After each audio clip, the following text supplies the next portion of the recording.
Você sabe como os minerais estão presentes na sua alimentação? Ferro, fósforo, cálcio ou zinco são importantes na dieta e ajudam a regular várias funções no nosso organismo. Quem vai explicar esse assunto para a gente é a repórter Aline Aguiar, que está com a nutricionista Renata Rodrigues. Boa tarde, Aline. Você está aí com a sua dose diária de minerais em dia? Pois boa tarde, Isabela, boa tarde a todos. O ideal é sempre fazer um prato bem colorido para suprir todas as necessidades do nosso organismo, viu? Eu vou conversar aqui com a Renata. Explica para a gente a importância dos minerais para a saúde. Boa tarde. Boa tarde. Então, os minerais, cada mineral tem uma função específica, mas de forma geral a gente pode falar o seguinte, que eles são responsáveis pelo funcionamento da célula, manter o corpo funcionando do jeito que ele precisa. Coração batendo, contração muscular, formação de hormônio, transmissão de impulso nervoso. Nós temos aqui alguns alimentos que são fontes de minerais. Explica pra gente. Isso. Então, a gente pode começar falando do cálcio. A principal fonte de cálcio é o leite e derivados, tá? É responsável pela formação de ossos e dentes. Junto com o cálcio, o fósforo também participa desse processo, ajudando o cálcio. A principal fonte de fósforo são as leguminosas, o feijão, a aveia e a cevada. Aqui tem o sódio, né? A principal fonte é o sal de cozinha. Participa da contração muscular e transmissão de impulso nervoso. E os alimentos processados, tipo embutido, presuntos, enlatados, também são fontes de sódio. A gente tem que tomar até cuidado para não ingerir em excesso.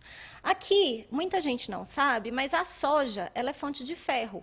O ferro ele é responsável por produzir hemoglobina, que vai fazer esse transporte de oxigênio para os tecidos. Então, quem não come carne vermelha, a soja e as folhas verdes escuras são boas opções. Mas a carne também é uma fonte, né, de minerais? Sim, a carne é a principal fonte de ferro, porque a gente tem o ferro que é menos absorvido e o que é mais absorvido. O que é mais absorvido a gente só encontra na carne vermelha mesmo.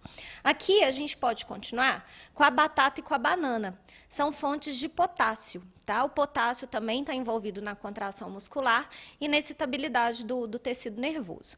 As frutas secas, como as castanhas, as oleaginosas, são fontes de cobre, que é responsável pelo metabolismo do ferro, e de zinco e de selênio, que é responsável pela saúde do nosso sistema imune.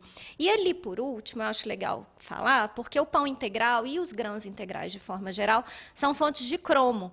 Para quem é diabético, o cromo ele potencializa a ação da insulina. Então, ele é totalmente relacionado com isso. Então, ingerir bastante grãos integrais, você já tem um bom aporte. Alguma pessoa há necessidade de suplementos? Então, quem tem uma alimentação saudável, normalmente não precisa suplementar. O que a gente tem que prestar atenção são grupos populacionais específicos. Criança, que tem uma necessidade maior, gestante, né? Criança porque está em fase de crescimento, gestante porque está gerando um feto, idoso que tem um apetite diminuído e precisa de um aporte maior, e os vegetarianos, mais pela essa questão do ferro. Ok, muitíssimo obrigada pelas informações. Isabela. Obrigada, a nutricionista.